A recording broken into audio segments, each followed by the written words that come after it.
It's Tuesday, February 1st. Coming up live on The View. They're the hot topics everyone's talking about. From Charlie Sheen finally checking into rehab in his multi-million-dollar mansion, to David Letterman's rare heart-to-heart interview with Barbara, and whether the mom making headlines for punishing her 7-year-old with hot sauce should lose custody of her kids. Plus, former Governor Mitt Romney's telling the Red, White, and View how he feels about polls saying he's the only Republican who can beat Barack Obama in 2012. And his wife, Ann Romney's revealing if she'd be ready to move into the White House. Then, our inbox fills up with viewers' questions every time we have an expert on. What can I do? What's going to make it better? So our new series, V-Mail Ask the Experts, kicks off today when the View MDs answer the medical questions you sent in. All that, hot topics, and more, coming up live on The View.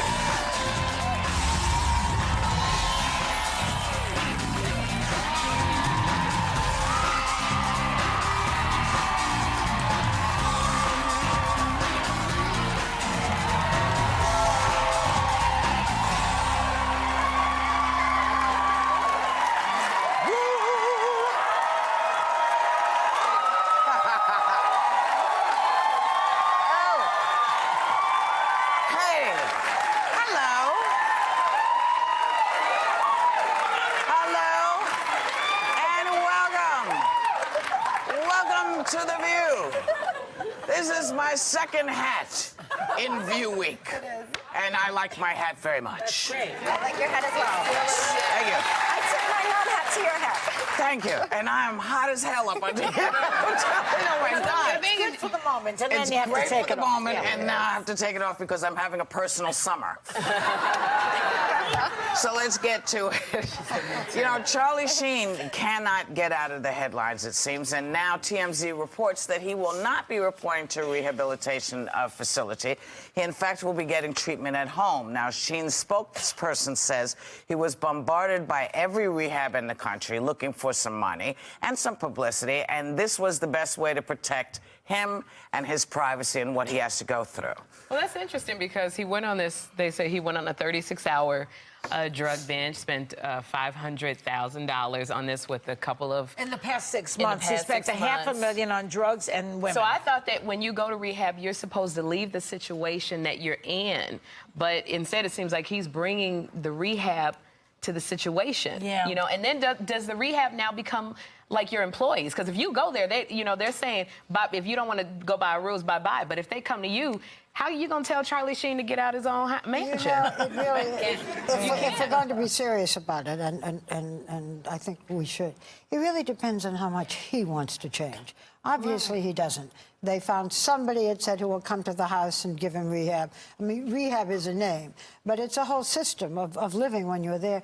And it really depends on whether he wants to change. And obviously... Doesn't look like it. He doesn't, yeah. Well, I also think that, you know, rehab in the home could be something, sort of a nuanced idea in terms of how people really do rehabilitate. I mean, there is that transition period where you leave, you go through rehab, and then you have to transition back into living, and maybe this will, in fact, start the way and pave the way for a non-need. But I'm saying maybe this could be a model that may work for some. It's a very unique process. Once you've cleaned up, when you leave your house, just not that I know, but sometimes, you know, it really depends on the people who are doing the rehab, because sometimes there are some people who cannot go into rehab. It's just... Because it's too much... Well, because suddenly, you know, this person who is living in the room with you now is talking to the press, is doing this. They did that to Lindsay Lohan. Well, and I think that's what... But you know what the thing is? What I wanted to say was that, you know, what the transition is once you've started to detox and get stuff out and get in the program of talking with the counselor and taking care of business like that,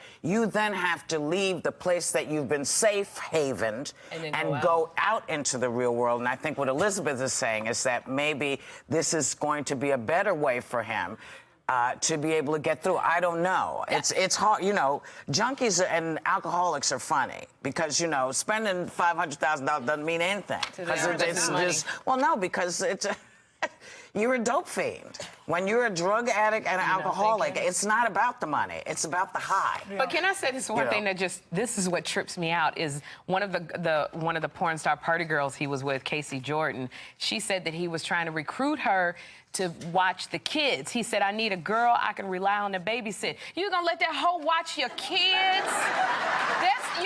That's the thing, is just as a mother, and Denise Richards, they said she tweeted and said, nobody's gonna be watching my kids, but that's where I'm going. As a mother, I'm seeking custody of my kids, because this is the second time your judgment is affecting children. The first time you were in a hotel tearing it up, the kids were next door. The second time you're asking a woman that has gone on a drug binge with you to watch your children. Well, this is what she's saying. That's what she's claiming. And this is one of the reasons. I'm going his judgment. Well, but he's an addict. He's an alcoholic, and they don't have any judgment.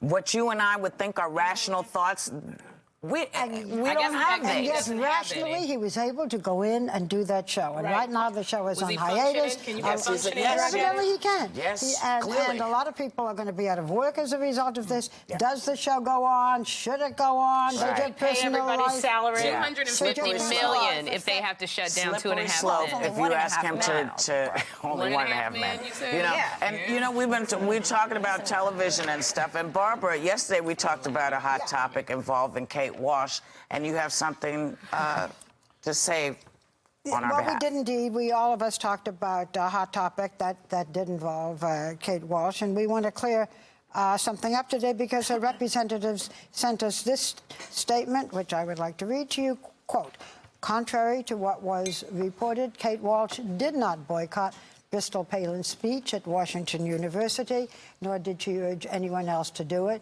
She simply commented on a tweet, and her representatives go on. A comment is not a call to action. In addition, we also said that Kate Walsh tweeted, quote, what does she know about college or abstaining? Again, she did not make that statement. We want to apologize for the error. We're sorry that we said it. We were misinformed. Okay? We'll be right back. Okay.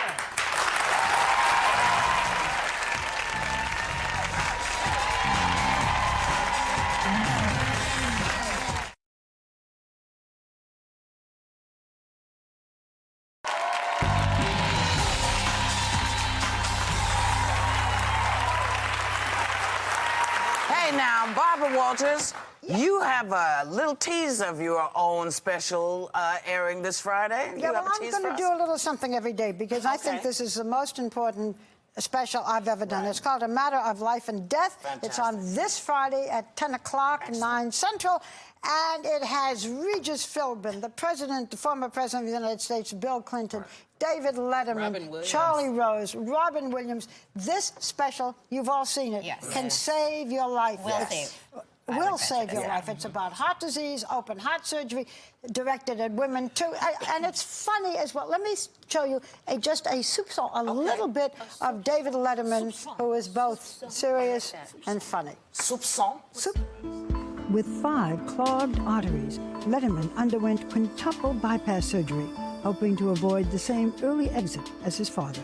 When you described the surgery, you said it was barbaric. Well, it is barbaric. One of the things I said, trying to lighten the mood in the room before they wheeled me off, I said, I don't care what happens, I just don't want to hear the bone saw. And everybody laughed because that's exactly where it starts. Where did they get the new arteries from? Ace Hardware. So that was a little bit of the open heart, so it's not all that boring.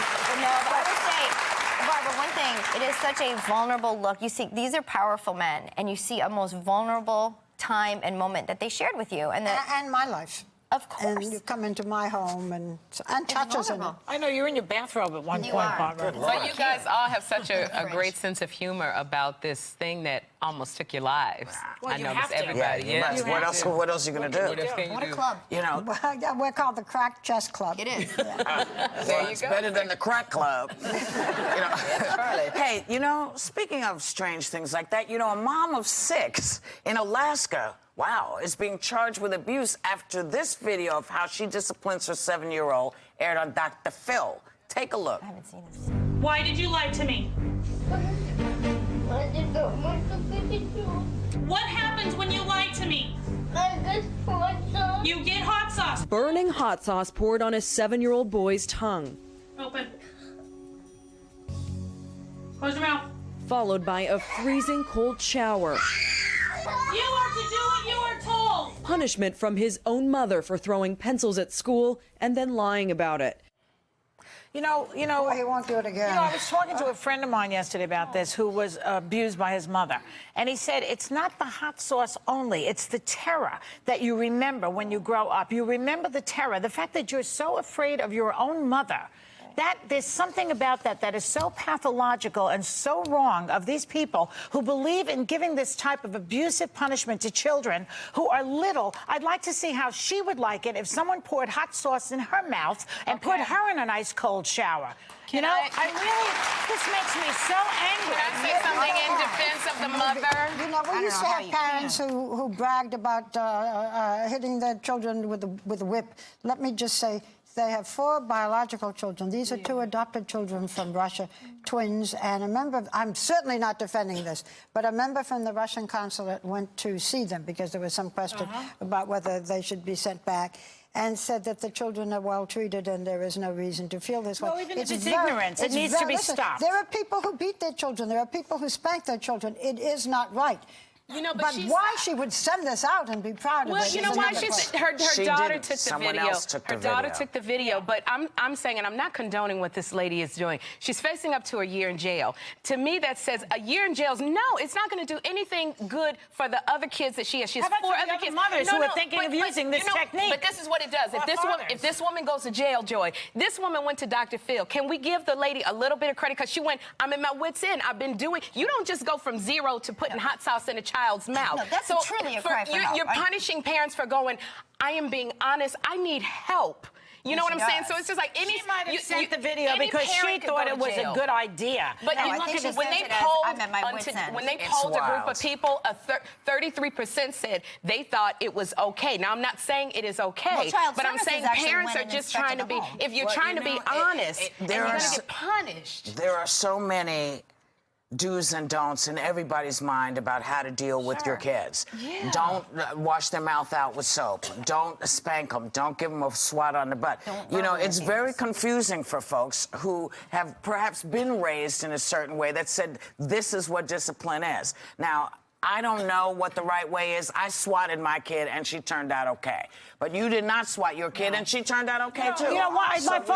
My father slapped me once in my life, and I remember it to this day. And I remember being swatted, too. My mother almost threw. I lived on the 5th floor of a building. My mother almost threw him out the window. Now, that is a protective mother. Yes, and you're lucky that you had one. But you know what? These children were adopted at the age of 5. And that's a difficult time to come from Russia, and so we don't know what has been going on in that household and why she had to send the kid back. Let's just hope she gets help. And she didn't send the child back, so this is at least indication that she's doing something. You know, Joy. Now, I have someone to congratulate. You know, Christina Applegate, you know Christina, right?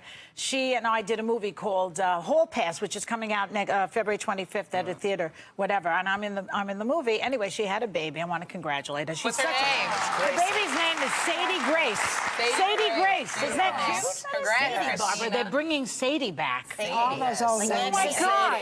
Next will be Esther. Weighed in at 7 pounds and 8 ounces. You know, I don't think my future travel plans will include the African nation of Malawi. Now, the government is set to make it against the law, and I want y'all to understand this. This really means so much to me. I don't know why you're laughing, but I'll tell you what's against the law. It is against the law to break wind. Now, there isn't a whiff of truth to that. Well, that's true, but if I come over and break some next to you, it will be the same. But you know, I just feel that sometimes there's more room out than in. And what do? You're walking down the street. Somebody goes, poop, poop, poop. They can look at you and blame it on you when it isn't you. Yeah, that's right. I think the law should include, the dog, God help you. But I think the law should include he who smelt it, dealt it. We will be right back with Governor Mitt Romney.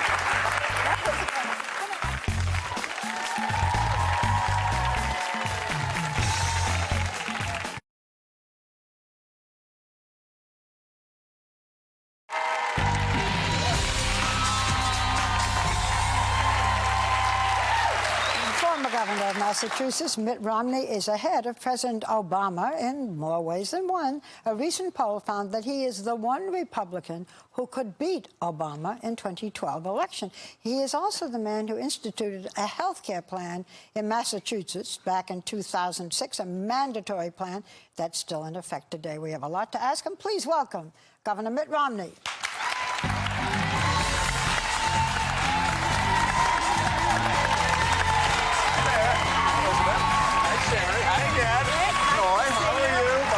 This is all about. We didn't meet before. Nice to see you. Thank you. Where's the hat? That was fabulous. It was too hot. Did you really want a kiss from all of us? I did, actually. We don't have, maybe later. Yeah, there you go. Besides, your wife is going to be on with us later. We think you're very brave to come on after Whoopi's breath of fresh air, shall we say. Oh, my goodness, Whoopi. Yes. What got into you? Yeah, well, That's always the issue, sir. what's trying to get out of him? But anyway, you're a good sport to come on with her. Governor, you've been asked again and again if you're going to run, and you've said you'll make that decision down the line, so I'm not going to ask you that. But right now, you are the front runner. Is it almost a mistake to be so far ahead so early? Well, I don't think you can't help it. It doesn't make is much. It a good thing? It doesn't make much difference at this point. No one pays a lot of attention to what's going on. What, 2 years down the road? It's nice to be thought of well by a few people, but frankly, when we get down to a point where people are actually going to decide who's going to lead the nation, we're going to take a lot closer look at that point. So I'm not worried about polls now. Let's worry about the things we care about and hopefully communicate to the people of the country what needs to be done to get people back to work. Let me ask you about Republican women, because you have two prominent Republican women, Sarah Palin and Michelle Bachmann, who are out there, and they're not exactly bipartisan. They're rather polarizing, these two. And I feel as though the country wants more bipartisanship, wants less polarizing. Do you think that these two women are effective, or are they hurting the Republican Party? Well, I think they speak for the things they believe. I value people who express their views openly. You know where they stand. I mean, I used to work with Ted Kennedy. He and I disagreed on almost everything, but I knew where he stood. And it's a lot easier to deal with people where you know where they stand. And both Michelle Bachmann and Sarah Palin believe, I think, like most American people, that government has gotten too big, that taxes are too high, that government is too intrusive, that the deficits are outrageous, and that the government ought to focus on getting people back to work. I think that's the right message. There's incendiary messages being thrown out. That's what I'm addressing, really. In terms of message, you know, I want to go back to 2008. I voted for you in the primary. Didn't work out. Thank you. I needed a couple more. Yeah, you need a couple more. I'll work on it. What would be your strategy, doing things differently in 2012? You know, I don't have a strategy at this stage as to what I would do if I get in this again, but I do know that it's really important to make sure that your message is clear and that people understand why you're running and the purpose of your campaign. And the challenge, you know, the challenge that you have coming from the private sector, as I did, is when someone asks you a question, you answer it. What you've said is you have both business and you've been a governor, so that you have those two prongs that matter. And you say it in your book, which that is true. Out in paperback now. That is. Thank you for plugging the book. I appreciate that. Thank you, Bob. It's a great book. But you know, the challenge I had last time is I answered every question. And sometimes you need to say, you know, let me quickly answer that question and then get on to what's really important. And right now in this country, what's really important is getting people back to work. All right, so something else that is really important in talking about a clear message. Egypt is what I want to bring it to. Yeah. You have thousands of people, they're protesting President Mubarak being ousted, and he's been in power for 3 decades, 30 years. So, you know, on one hand, we're a democracy. We support protesting. On the other hand, you have a man who's been an ally of ours for 3 decades. What is your message? What would you be doing? Well, I think we need to communicate that we stand with the voices of freedom and democracy, that those are our principles and our values. At the same time, I think the administration has settled down to a message which is about right, which is we'd like to see a transition. We'd like to see the government ultimately move to one where there is greater representation on the part of the people. And I think President Mubarak is hearing that message. You think he should be out? I mean, we've sent him back. We've sent Frank Wisner over. Do you think that the message should be resigned? You know, I don't think the United States should go out publicly and call for the resignation of somebody who has been our friend and has been a key ally and continues to have enormous influence in the Middle East. But I think that the advice you give behind the scenes. But that's what I just said. He is getting advice behind the scenes from Frank Wisner. Then the advice could be step down. It could very well be. I think what you have to say to President Mubarak is and again, this is behind the scenes, but is to say, how do we make sure that Egypt transitions into a nation that is a true democratic nation on a permanent basis, where we do not allow an Islamist state to become established, as we saw in Iran? I want to ask you something specifically, please, because Egypt is something we're going to be discussing for days and days, and that is that when you and the governor of Massachusetts, you inaugurated a plan that's still there for mandatory health insurance. Now, President Obama's health insurance plan is being declared unconstitutional. What is different between what he wants to do, which he says, some of his people say, is inspired by what you did in Massachusetts, where you wanted mandatory health care insurance? Well, there are a lot of differences, but one of the first that you put your finger on with that question is the 10th Amendment of the Constitution. It says that the federal government has certain enumerated powers, and outside of those powers, the states reserve the rights and powers to do what they think is best. And what his plan did is it violated that constitutional principle. States have powers to care for the needs of their people. We addressed a problem in Massachusetts that was designed to solve problems for the people of Massachusetts. But it is wrong and unconstitutional to take what is designed for one state and say we're going to apply that on every state. But why haven't other states then picked up what Massachusetts did? Some have. Some have taken parts of it. Not that many. If it works for them, by the way, I'm not going to tell you, it shouldn't necessarily be applied to other states. It was designed to work in one state. What we did will not work in Texas, will not work in California. It is designed for the people of one state, and what you shouldn't do is say, in a federalist society like we have, with a Constitution that gives states power and authority, we're going to have the federal government, he said, take that over, impose it on all the states. It's wrong, and it's bad policy, in my opinion. Do you think, I'm sorry, Will. I'm sorry. Would you concede that sometimes what is in our Constitution has to evolve a little bit? As we saw, you know, some things in our Constitution don't work for 2010, 2011. So is it maybe time to say, maybe we don't do it like Massachusetts does it, but let us all say that we should, every American, have health care. Yeah. One of the great things about our Constitution, and you mentioned it, is that from time to time it does need to be updated or changed. And the Constitution itself laid out a method for that to occur, which was the amendment method. What it did not say is that a president or a Congress or a court could step in and say, I'm going to change the Constitution because I think it ought to be updated. No, we have a way to change the Constitution, and that's through amendment. So I oppose the idea of a president or even a Congress saying, you know, even though the Constitution says states have certain rights, we're going to change that right here and now. That's wrong. That's why the courts are stepping in, as they did in a couple of districts just recently, and say this bill is unconstitutional. By the way, I do think it's a great thing for people to have health insurance. I think it's the wrong thing for the federal government to say, states, you don't get to make that choice. Doctors, you don't. Citizens, you don't. We, the federal government, are going to do it. I think you let individuals and states make those decisions. Okay. One of the criticisms of you the last time was that you were too good looking, that you were too perfect. I did not hear that at my home, I can assure you. And we noticed today you're much more relaxed, and you did not hear it at your home, but we're going to ask your wife about it. Oh, gosh. Because is he too good to be true? Governor Romney is staying with us and being joined by his wife, Ann, and when we return, we'll ask her about it.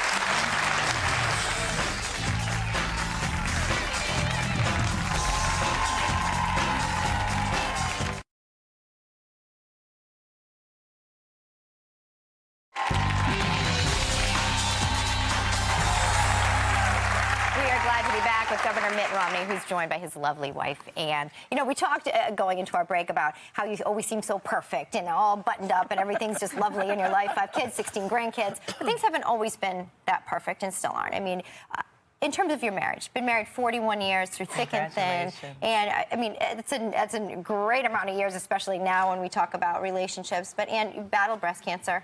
You're working through MS right now.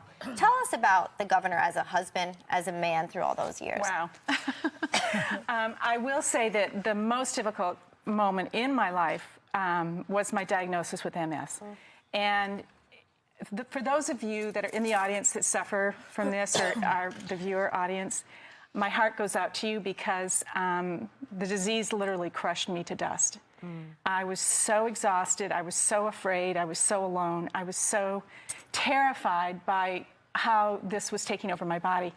And it was a very difficult time in my life. And he was the one that really pulled me through it. And I remember thinking that I was soon going to be in a wheelchair and that, you know, life was going to be horrible. And I remember him just reaching out to me and saying, I don't care.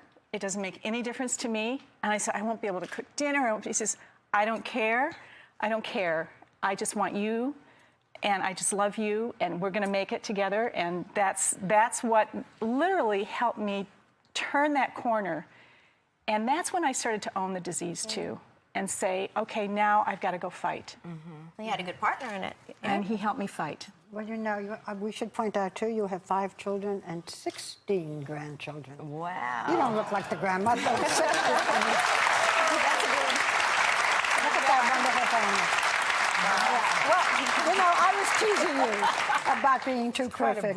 You know, the sons are all handsome and so forth. But I want to bring up something that could cause you, and that has perhaps caused you some problems if you run. And that is the fact that you're a Mormon. And there was a poll, you know, I don't always trust the polls, but a quarter of voters said they were less likely to vote for a candidate who was a Mormon. And then we have television shows with Mormons with, you know, multiple wives and so, which perhaps doesn't do you a lot of good. Can you tell, I don't know how to say it, but, you know, there was fear about Barack Obama. There was fear about Jack Kennedy being a Catholic. Yeah. What do you say when I read a poll like this? You know, I don't worry so much about the politics of what a candidacy that I might have, how it would affect political polls and how people would line up or not line up with me. I basically tell people what I believe, describe what I would do if I were in a position of leadership, and if they think that's a good thing, great. And if they don't, so be it. And the great majority of Americans understand that this nation was founded on the principle of religious tolerance and liberty. So most people don't make their decision based on someone's faith. But you don't worry about that.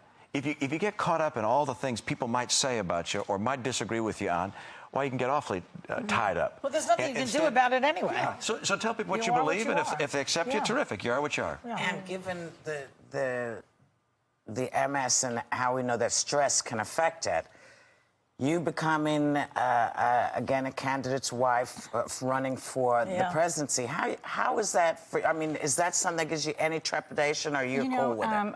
I've learned how to manage my disease, and I think those with MS do. And the things that are important is healthy diet, getting good rest, not having stress. Well, those things are very easy to do in a campaign. Especially if he's winning. Governor, let me ask you something, because illness obviously is an issue with you, personal issue with you now, which I did not know. So are you for stem cell research? Absolutely. I'm not for creating new embryos for the purpose of killing them and researching, but I am for using... The ones that are there? Using the embryos that are there. The ones that are going to be discarded anyway. I laid out a whole policy on this when I was governor, and I continue to believe that policy. But I wouldn't create new embryos for the purpose of research alone, but those that are being used now can be used. Do you have any trepidations, piggybacking on what Whoopi said, for you, Governor, about running with what you're dealing with your wife having MS and, you know, what she's going through? I know we talked about in our Hot Topics about, you know, Gifford, and he may have to go, you know, on the space shuttle launch, and does he stay with his wife? Does he go and do this job? Do you have any of those trepidations of staying home with your family or running? Well, the family is out of the nest, so they're not home right now. 16 grandkids. Yeah, so we have a lot of fun with them, but they're not in the nest. But Ann is the most important person in my life, by far. And her health and her well-being is the most important thing in my life. And so if there were any question about her not being ready or feeling this is not the right thing to do, it'd be a lot easier for me just to say no. Interestingly, between the two of us, she's the one committed to me getting into this thing. I'm the one saying, let's give it some more time. She's, you know, full speed ahead. That's wonderful. Well, we want to thank you both for Lovely. being here. Listen, just coming on the show could be stressful. We thank you for coming on. Thank you. We really do. And Governor, we thank you for being here and sharing some of the personal stories. If you want to know more about how money's been spent, how it can be spent, politics aside, a lot of answers in this book. The entire audience are going home with the book No Apology, Government Romney. When we come back, doctors are answering the medical questions you sent us.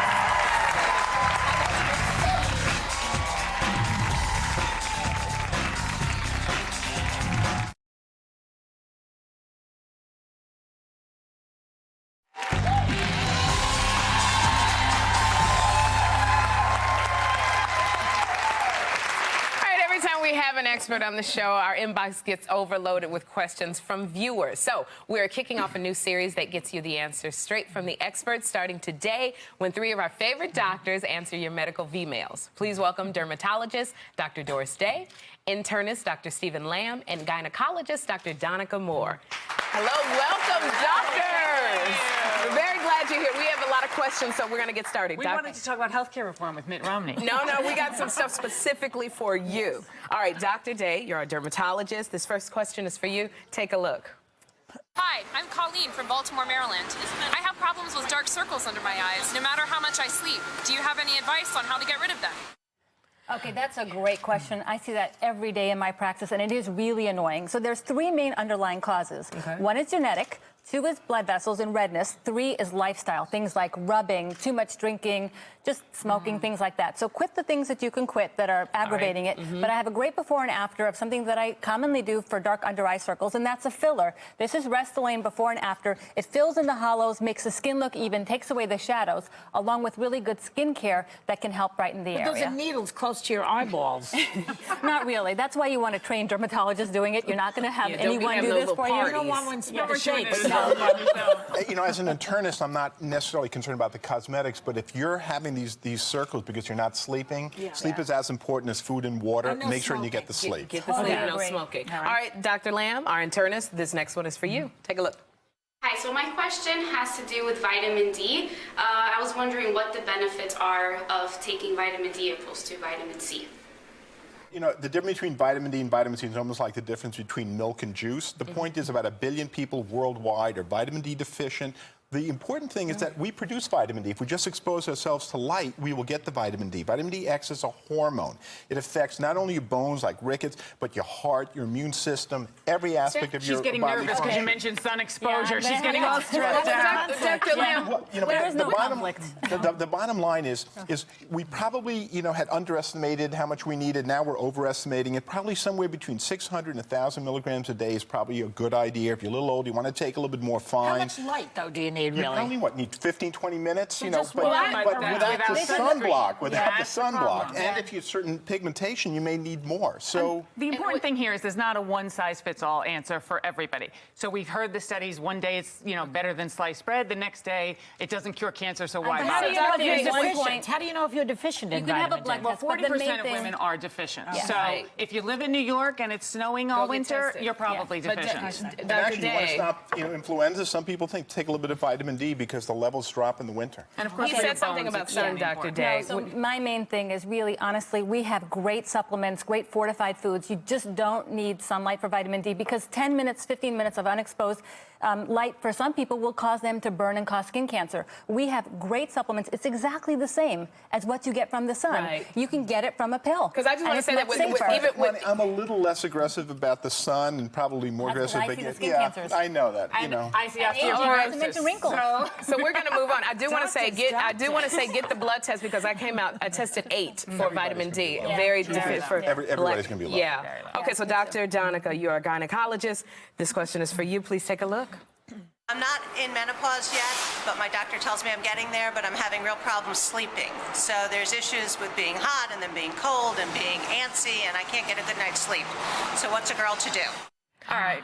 Perimenopause, sleep deprivation and sleep disruption is the #1 symptom women complain about with perimenopause and menopause, even though hot flashes are much more famous and they get a lot more coverage. What can you do about it? First of all, make sure that's the diagnosis.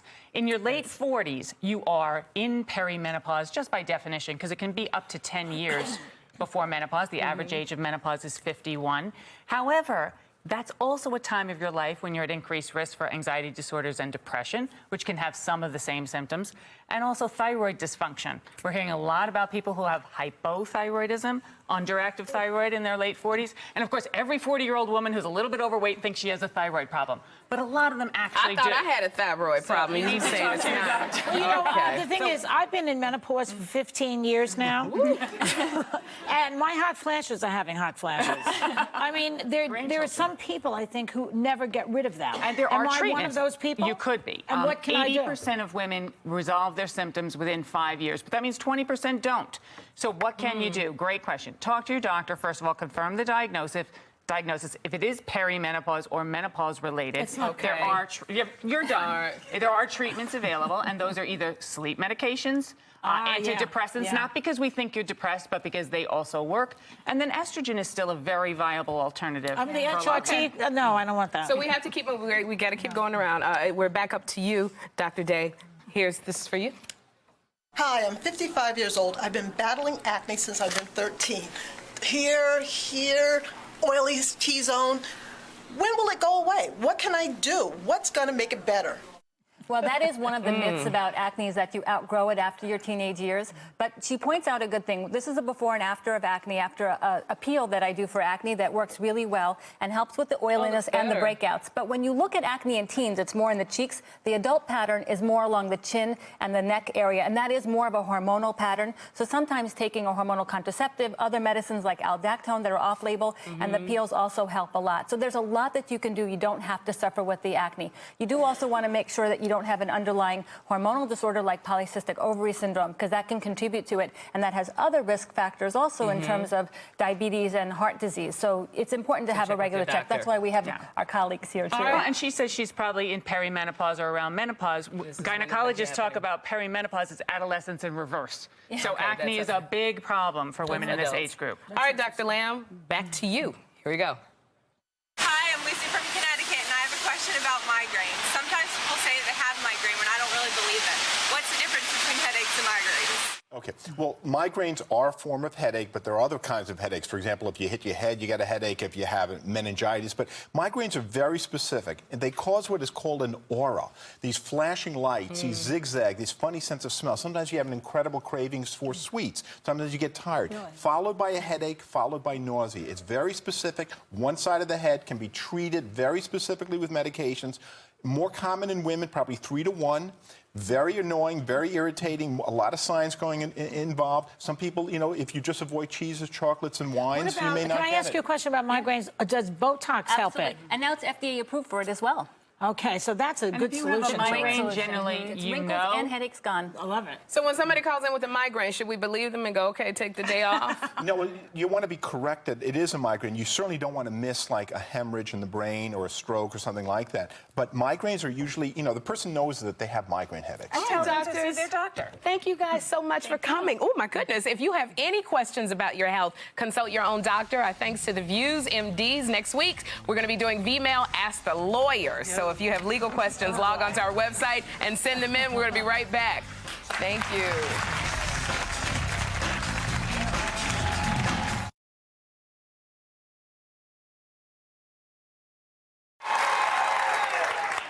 Dr. Day, the dermatologist, forgot to say, best thing for acne, you can buy it, Retin-A. That's right. And also, in case you didn't know it, Black History Month begins today. So, look around, talk to some black people, find out about the history. Who knows? Have a great day. Take a little time to enjoy the view.